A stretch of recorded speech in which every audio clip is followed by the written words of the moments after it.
আসসালামু আলাইকুম প্রিয় দর্শক, ভারতীয় ভিসা এখন ওপেন হয়ে গেছে।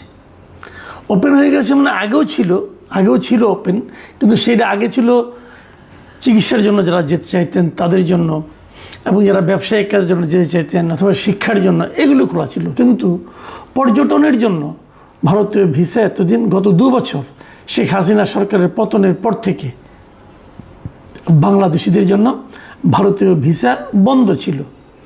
হঠাৎ করে যখন খুললো, গত 28 তারিখ থেকে তার আবেদনপত্র নেওয়া শুরু করলো, একটা ভয়ঙ্কর দৃশ্যের অবতারণা হলো।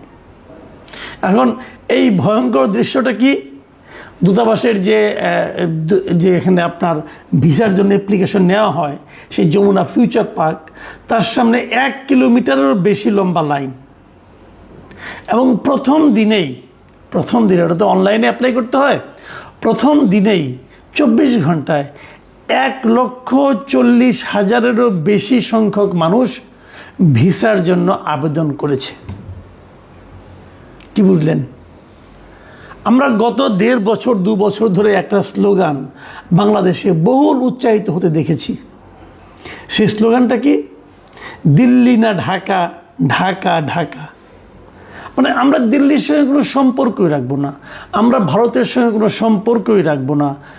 ভারত খুব খারাপ দেশ, ভারতে আমরা যাব না, ভারতে যাওয়ার দরকার নাই, ভারতীয় পণ্য ব্যবহার করব না। নানা ধরনের উত্তেজনা তৈরির জন্য নানা ধরনের চেষ্টা দেশ থেকে বিদেশ থেকে বারবার করা হয়েছে। মানুষ তার দ্বারা প্রভাবিত হয়েছে কি হয়নি বোঝা যায়নি ভালোভাবে। কিন্তু এবার আমরা এই যে দৃশ্যটা, যে ভারতীয় পর্যটন ভিসা, এদের কিন্তু কোনো না গেলেও চলে। গত 2 বছর কিন্তু এনারা কেউ যান নাই, মানে পর্যটনের জন্য, বিনোদনের জন্য, যেটা নাকি খুব জরুরি কোনো ব্যাপার না, সেটার জন্য 24 ঘন্টায় প্রায় 1.5 লাখ মানুষ হুমড়ি খেয়ে পড়েছে ভারতীয় ভিসা পাওয়ার ওয়েবসাইটে।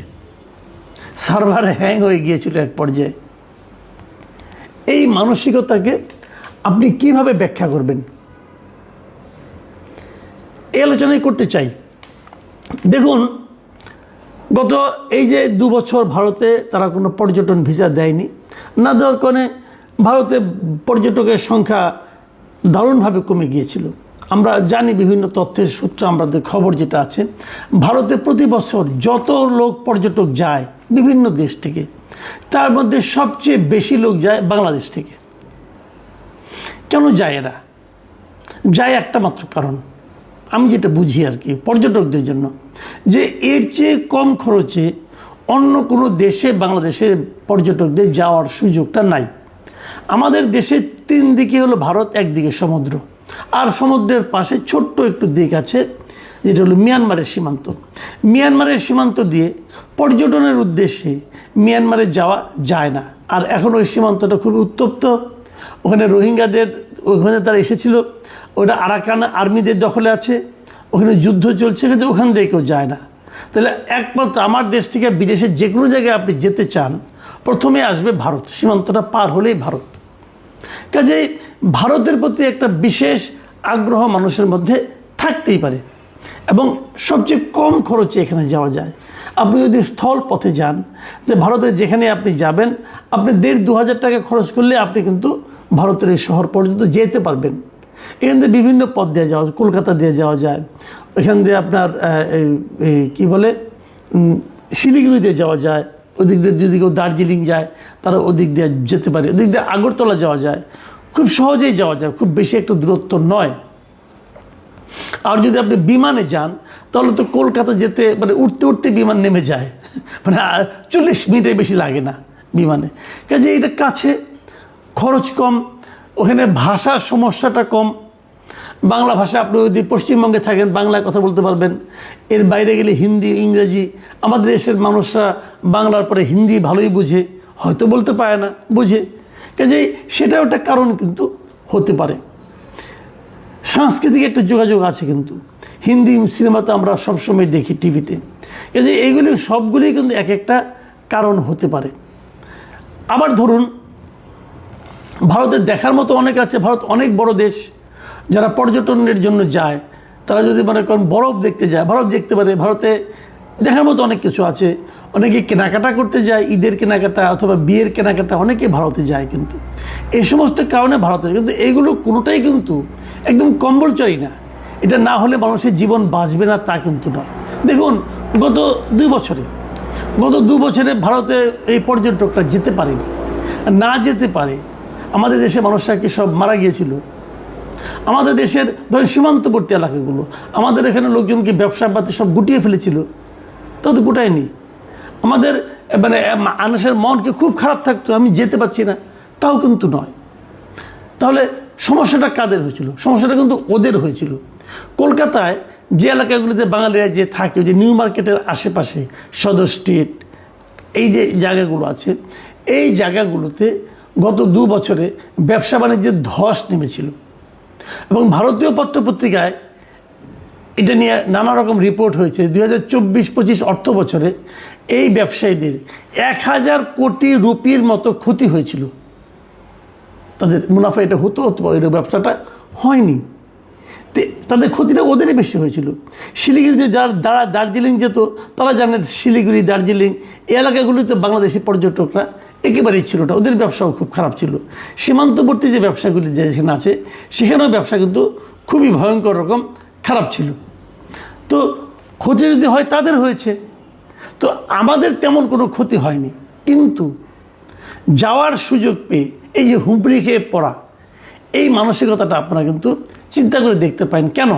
দেখুন আজকে এই ঘটনাটা নিয়ে ভারতেরই পত্রিকা ইন্ডিয়া টুডে তারা একটা স্টোরি করেছে, যে তার শিরোনাম ছিল why thousands of Bangladeshis are thronging Indian visa centre despite tensions. মানে ভারত বাংলাদেশের মধ্যে যে একটা টেনশন কাজ করছে, অনেক দিন ধরেই করছে, সেই টেনশনটা থাকা সত্ত্বেও কেন এরকম হাজার হাজার বাংলাদেশি ইন্ডিয়ান ভিসার জন্য হুমড়ি খেয়ে পড়ছে? কেন? তারা তাদের মতো করে ব্যাখ্যা করেছে নানাভাবে, কিন্তু এটা কেন হচ্ছে এই ব্যাখ্যাটা আমাদের দিক থেকে কি আপনারা নিশ্চয়ই এটাকে একবার ভেবে দেখবেন, এটা কেন হচ্ছে। আসলে এখানে আমি যেভাবে বুঝি, এই যে একটা স্লোগান ছিল না আমাদের এখানে, ঢাকা না দিল্লি, ঢাকা ঢাকা, এই যে স্লোগানটা, এটা আমার বিবেচনায় একটা অপ্রয়োজনীয় স্লোগান ছিল। আমাদের দেশের সাধারণ মানুষ এই স্লোগানের সঙ্গে আমার ধারণা একমত নয়। আমরা ভারতের করদ রাজ্যে পরিণত হয়ে গেছি, এই ধরনের একটা কথাও কিন্তু দীর্ঘ সময় বলা হয়েছিল, যে ভারতের কাছে আমরা নতজানু হয়ে থাকি। এটাও বলা হয়েছিল আগের সরকারের আমলে, বিশেষ করে আওয়ামী লীগ সরকারের আমলে এই ধরনের ওদের বিরুদ্ধে এটা একটা কমন প্রচারণা ছিল। কোনো সন্দেহ নেই যে আওয়ামী লীগ সরকারের সঙ্গে ভারত সরকারের এক ধরনের সখ্য, এক ধরনের বন্ধুত্ব, ভালোবাসার সম্পর্ক ছিল। সেই সম্পর্কটা মাঝে মাঝে আমরা বিব্রতই হতাম, কারণ যখন আমাদের কোনো মন্ত্রী বলতো ভারতের সঙ্গে আমাদের স্বামী স্ত্রীর সম্পর্ক, এটা শুনতে আর যাই হোক আমাদের ভালো লাগতো না, কিন্তু উনি বলে আনন্দ পেতেন। আমাদের ওই সময়কার প্রধানমন্ত্রী শেখ হাসিনা বলতেন, ভারতকে যা দিয়েছি ভারত চিরজীবন তা মনে রাখবে। হয়তো সেই মনে রাখারই প্রতিদান ভারত এখন দিচ্ছে আওয়ামী লীগের সেই পলায়নকারী লোকগুলো, যে নেতাগুলো, ওদেরকে ভারত তাদের এখানে আশ্রয় দিয়ে রেখেছে। এটা হতে পারে প্রতিদান, কিন্তু এগুলো আমরা খুব এনজয় করিনি। কিন্তু এর সঙ্গে আমাদের সরকার, ওদের সরকার কি করছে না করছে, এর সঙ্গে কিন্তু ভারতের জনগণ এবং আমাদের জনগণের মধ্যে কি সম্পর্ক, সেই সম্পর্কটা কিন্তু নির্ভর আসলে করে না। যারা বিএনপি করত তারা কি ভারত যেতেন না? যারা এমনকি এই যে দিল্লি না ঢাকায় যে স্লোগানের যে উদ্যোক্তা, জামাত, শিবির অথবা ধরেন আপনার এনসিপি, তারা কি ভারত যান না, যেতেন না? আমরা তো এই সময়ও দেখলাম যে সাজিদ আলম তার পিতার চিকিৎসার জন্য ভারতে গিয়েছেন, সেই ছবিও আমরা দেখলাম। কাজেই এটা কিন্তু সাধারণ জনগণের, মাস পিপলের সেন্টিমেন্ট না। এই যে স্লোগানটা আমাদের এখানে দেওয়া হতো যে দিল্লি না ঢাকা, এটা আসলে ছিল একটা রাজনৈতিক স্লোগান। ভারত বিরোধিতা এই জিনিসটা আমাদের এখানে রাজনীতিবিদদের জন্য খুব লাভজনক একটা, খুব মতলবী একটা টপিক। তারা এটা নিয়ে কথা বলে আরাম পায়, এটা নিয়ে মানুষের মধ্যে হুজুগ তৈরি করে আনন্দ পায়। কিন্তু আমাদের এবং ভারতের সম্পর্কটা আসলে পরস্পরের সঙ্গে আমি মনে করি যে খুবই গতিশীল সম্পর্ক। ভারত ছাড়া আমাদের চলে না, আমাদের ছাড়াও ভারতের চলে না। ভারত যতই বলুক তোমাদের আমাদের লাগবে না, ভাই এই যে আপনাদের কত অর্থ বছরের যে অবস্থা, কলকাতার যে দোকানগুলির যে অবস্থা, বিভিন্ন সীমান্তবর্তী এলাকাগুলির যে অবস্থা, পর্যটনের যে অবস্থা, যে দেশের সবচেয়ে বেশি পর্যটক আপনার দেশে আসে, তাদের ছাড়া আপনাদের চলবে কেন? এটা একটা ইনকাম না আপনাদের? এটা বড় ইনকাম। আপনাদের হলে আমাদের লাগবে, আবার ধরুন আমাদেরও কিন্তু ভারতকে লাগবে, কারণ আমরা বিভিন্ন কিছু ভারত থেকে ইম্পোর্ট করি। যখনই আমাদের কোনো ধরনের খাদ্যপণ্যের সমস্যা হয়, চাউলের সংকট হয়, পেঁয়াজের সংকট হয়, আমরা কিন্তু ভারত থেকে ইম্পোর্ট করি, কারণ সেখান থেকে ইম্পোর্ট করতে গেলে আমাদের খরচটা কমে যায়। তো ওইখান থেকে ভারত থেকে কোনো পণ্য আমাদের এখানে কিনলে পরে আমাদের স্বাধীনতা বিলুপ্ত হয়ে যায় না। আবার ভারতকে সব কিছু দিয়ে দেওয়ার যে মানসিকতা, যেটা নাকি শেখ হাসিনা আমলে ছিল, সেটাও আমাদের জন্য আনন্দ, আমাদেরকে কোনোরকম আনন্দ দেয় না, ওটাও আমরা চাই না। আমরা আমাদের স্বাধীনতা সার্বভৌমত্বকে রক্ষা রেখে, টিকিয়ে রেখে আমরা ভারতের সঙ্গে সম্পর্ক রাখতে চাই। আমাদের প্রতিবেশী দেশ, অবশ্যই আমরা ভারতে যাব, কারণ কম খরচে পর্যটন ওখানেই আপনি করতে পারবেন। কোথায়? এই যে বড় বড় এই যে আপনার 1 কিলোমিটার লম্বা লাইন হলো যমুনা ফিউচার পার্কের সামনে, মানে ভিসা কেন্দ্রের সামনে, এখানে তো কেউ স্লোগান দিল না যে দিল্লি না ঢাকা, তোমরা দিল্লি যেও না, কেউ তো বললো না। কেন বললেন না আপনারা ভাই? আপনারা তো মহাবিপ্লবী, এই এনসিপির কথা বলছি, এই জামাত ইসলামের কথা বলছি, দিলেন না কেন? আমার তো ধারণা ওই লাইনের মধ্যে বহু এনসিপির সমর্থক এবং জামাতের সমর্থককে পাওয়া যাবে। কাজেই এটা, এই যে গায়ের জোরে ঝগড়া করা, পায়ে পা দিয়ে ঝগড়া করা, এটা জরুরি না আমাদের জন্য। আমরা পারস্পরিক সহাবস্থানে বিশ্বাস করতে চাই। আমরা চাই যে প্রতিবেশীর সঙ্গে আমাদের সুসম্পর্ক বজায় থাকুক, কারণ সেটাই দুই দেশের জনগণের জন্য ভালো। দুই দেশের সরকারের জন্য কি ভালো কি মন্দ ওটা ওনারা দেখুন, ওটা নিয়ে আমাদের মাথা ব্যথা নাই। আমরা আমাদের ভালোটা বুঝতে চাই। এই যে 2 দিন পর পর পুশ ইন পুশ ব্যাকের যে খেলা চলে, এটা আমরা জনগণ এনজয় করি না, এটা সরকার